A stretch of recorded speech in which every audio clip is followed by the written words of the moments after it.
I never took a business class in my whole life, and I've started 3 businesses, and I'm still learning, I'm still figuring stuff out, but it's just nice that I'm seeing results. I'm actually living in New York and doing what I wanted to do, except now I get to work for myself. I can work from anywhere. I choose New York right now because I love the hustle of it. I get to decide my own schedule. It's just really awesome to have some freedom. My name's Cathryn Lavery. I'm a designer and an entrepreneur.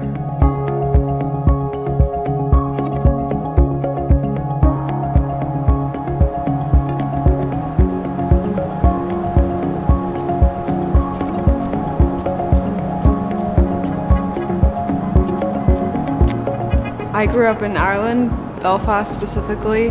My mom was a nurse, my dad was a doctor, that's how they met. So I came from a pretty conventional family where I didn't really know what an entrepreneur was. I was always called an entrepreneur growing up. They would always see me coming up with some sort of plan to start like a little business or make money somehow. I would sell my mom's cupcakes, we call them buns, on the playground at school. Then when I was 14, I sold Dawson's Creek DVDs on eBay, and that's how I bought my first laptop. I sold those for like 16 bucks, and it cost me about $1. This is like printing money.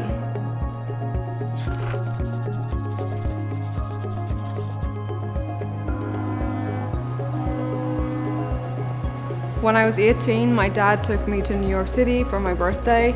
Every year I would talk about, oh, when are we going to New York? And it fulfilled a lifelong dream. I loved it, and I thought, the people that come here, there's so much hustle, there's nobody just doing nothing, you have to work to live here. And so in my mind, if you came here and made it, then it meant success.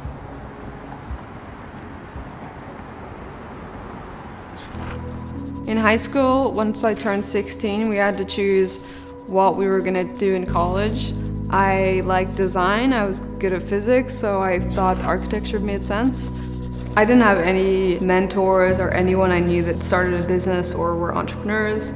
It was doctor, lawyer, accountant, architect, insert profession here. I just thought that, okay, I made money and I did this thing when I was younger, but that's just like child's play, and now I have to get serious with stuff, and so I just kind of stopped doing it.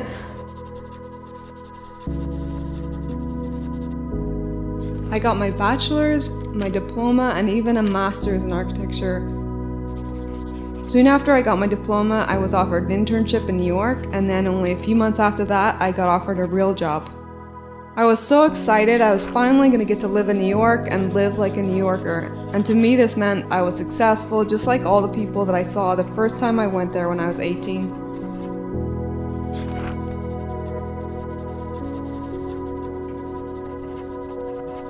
Then, out of nowhere, the firm that I was going to work for told me that they didn't have enough work right now, and that they would not only be cutting my pay, but I wouldn't be able to start work for another 6 weeks. I had no idea what to do. I didn't want to tell my parents. I just moved there with not very much money, and New York is really expensive. I knew I had to figure out something fast if I was going to make it. So I decided to put my design skills and my entrepreneurial spirit to use. I took on as many design projects as I could just to get by until I could start. And it woke up that part of me that I had to give up when I was 16, and even though I was stressed, I was also really happy and doing something that I love to do.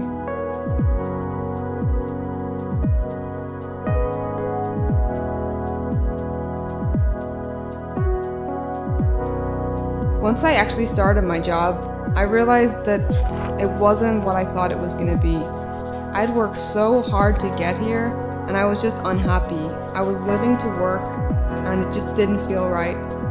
I did everything the way I was supposed to do. I went to school, and all I really got was a job that put me in a bind for 6 weeks, cut my pay, and was just really demanding of my time, and I just didn't enjoy it.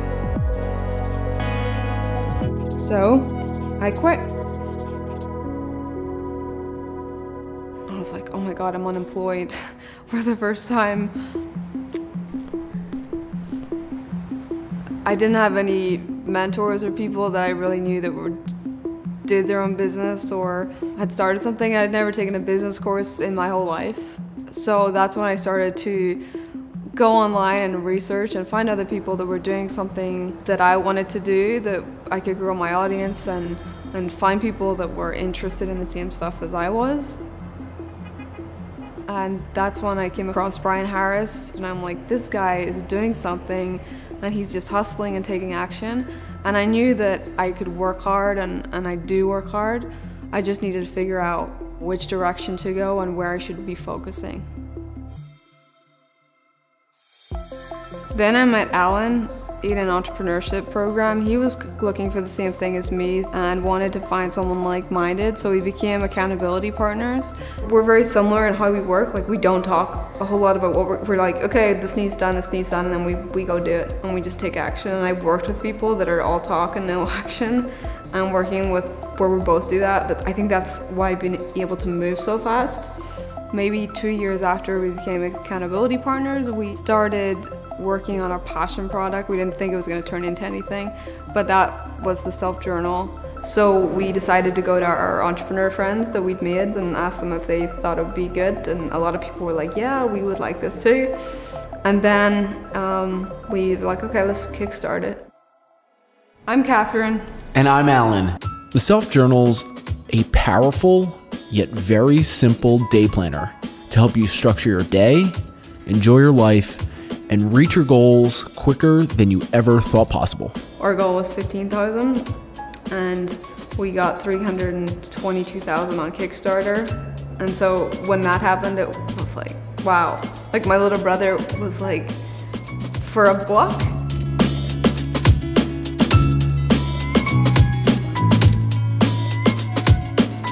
When we created the Self-Journal, we did it because we wanted to improve ourselves. We were big into personal development. I realized that as I, studied people that were successful and applied principles of success and got my habits right, that's when I started seeing success in every part of my life. So that's really where Best Self comes from. It felt like a milestone on this journey that I didn't know I was on when I first started. You don't need permission to do what you want to do. You don't need permission to quit your job. I did everything I was supposed to do. I did exactly what the books told me, what my teachers told me, what my parents told me would get me a job and make me happy. And then I realized I wasn't happy, and I took my own life in my hands. I didn't ask for permission. I just told them, this is what's gonna happen. I'm quitting my job, I'm doing my own thing, and I'm gonna figure it out. I still feel like I just quit architecture, and I'm still hustling every day to try and make sure that I never have to go back to a job. It feels amazing, and at the same time, I want to keep working and not take it for granted. I really feel like I'm not even nearly done, and I don't want to step away and think I'm successful when I have a lot more to do.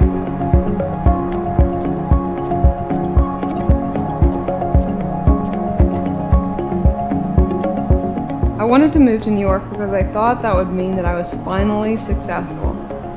But now that I've been here for a few years, I realize that success is so much more than where you live. But it's the things that you do and the people that you surround yourself with.